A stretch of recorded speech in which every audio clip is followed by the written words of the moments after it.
So if you want to go ahead and start making 3D shapes, what you can do is after creating basic shapes, you can go ahead and use the push-pull tool.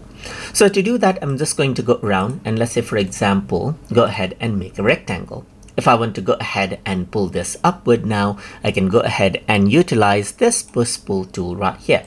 Then you can go ahead and click release and then move your mouse up. And then as per the height you want, you can go ahead and click release to go ahead and then get this 3D shape. You can click release and then you can see that you can push it as well and pull it out as per how you like right here, just like this.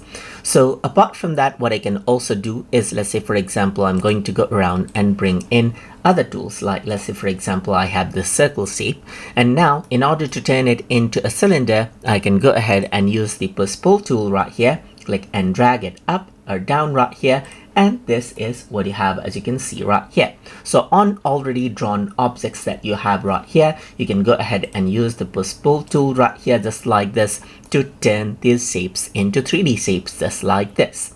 And that is how you can go ahead and utilize the push-pull tool inside of SketchUp. So I hope you guys learned something as always. And as always, please like, comment, share, and subscribe.